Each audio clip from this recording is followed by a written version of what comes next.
now we want to look at the while reading activities. While reading activities. Okay. We want to use structural word analysis and polysyllabic words. Okay. Again,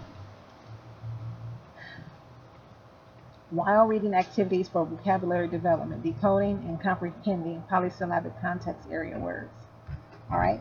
That's what we're really focusing on, prefixes and suffixes.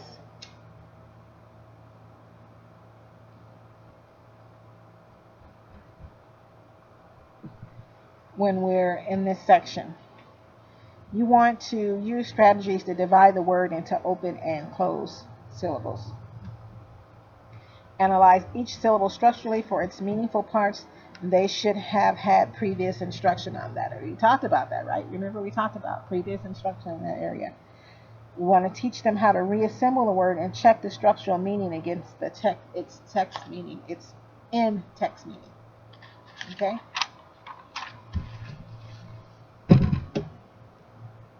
Anti-disestablishmentarianism, right?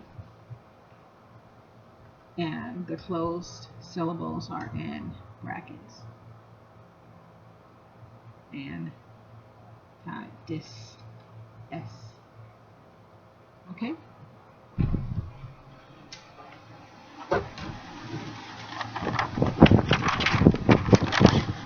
Another part of structural analysis, because this is the nitty-gritty of comprehension, structural analysis.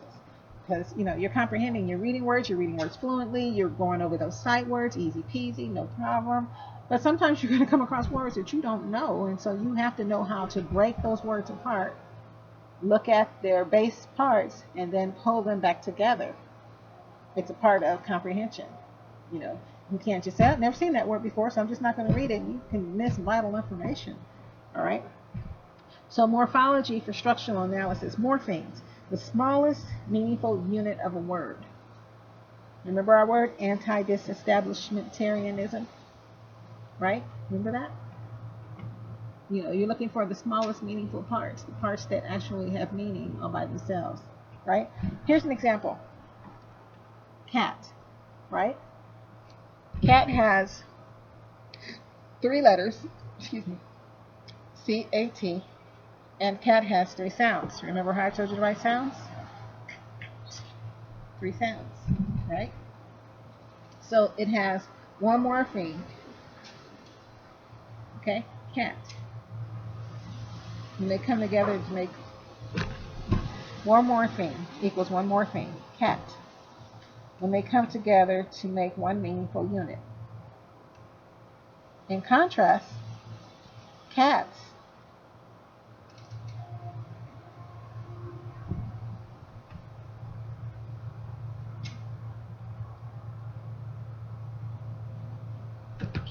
with an S is the second morpheme. I'm sorry. So when it's just cat, this is the meaningful unit, C-A-T. But if you add an S, it becomes cat is one morpheme, and then the S, because the meaningful unit that S represents causes it to be considered a second morpheme. Okay, the plural S. The plural S makes plurals, it makes possessives. It's a third person singular verb, like he walks, she walks. All right? So S is a special case where morphemes are concerned. All right? S is a special thing because it makes plurals, possessives, third person singular verbs, therefore. Note, PTFS has 4 letters, has 4 sounds, but has 0 morphemes because they mean nothing as a unit in English. That doesn't mean anything. Okay? So that's why it has no morphemes. Okay? Also, some polysyllabic words can't be analyzed structurally when they have no meaningful parts. Okay? For example, chimpanzee. Chimpanzee, if you break it down, chim means nothing, pan means nothing, z means nothing. So it only has one morpheme, one meaningful unit, and that's the whole word, chimpanzee. Okay? We're getting there, folks. We're getting there. I'm trying to get through it. It's a lot of stuff. All right. Now, we're talking about morphemes and word parts, affixes, which are prefixes and suffixes, parts that come before words and parts that come after words, right? But it's super important to know the difference between an inflectional morpheme and a derivational morpheme. Super important to know the difference between, okay? Inflectional morphemes make plurals, comparatives, and verb tenses, but they do not change a word from a noun to a verb or an adjective to an adverb. You got that? Inflection, it's about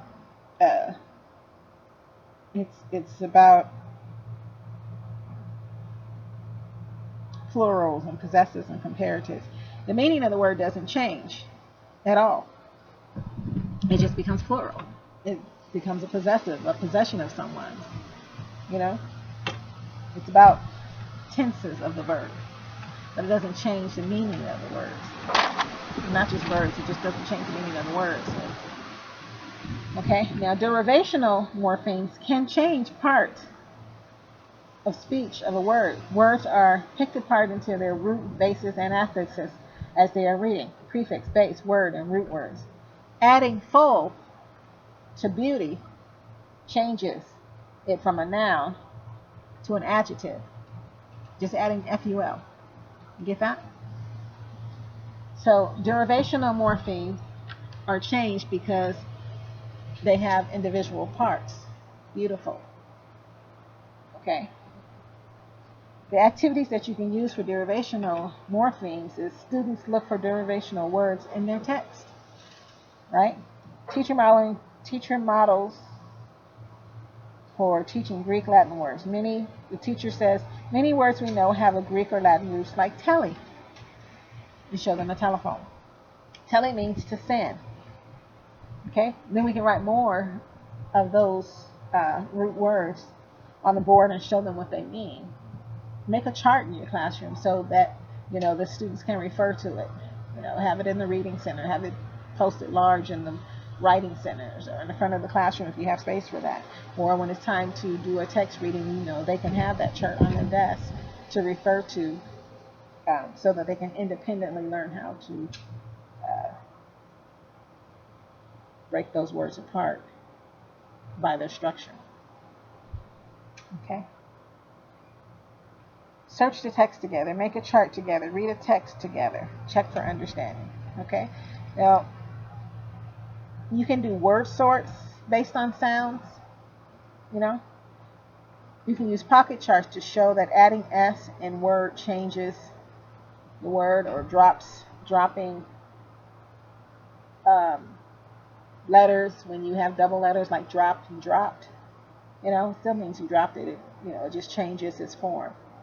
Right? So you can use pocket charts to do those kind of things. Allophones. The environment S resides in tells the sound it makes. Okay? When an S follows an unvoiced letter like K in books, it sounds like S. When S follows a voiced letter like in cars, R's, it sounds like Z. When S follows SH or CH, it sounds like ES, for instance. S follows an unvoiced sound, then it just sounds like S, like it slips. He is unvoiced, slips. Hits, T is unvoiced, so it's just S sound. But when S follows a voiced letter, ties, or buys, then it has the Z sound. And then if it follows CH or ES or SH, watch S, it sounds like EZ. Okay? So S is truly special. Alright? And that concludes our section on wild reading. Yeah.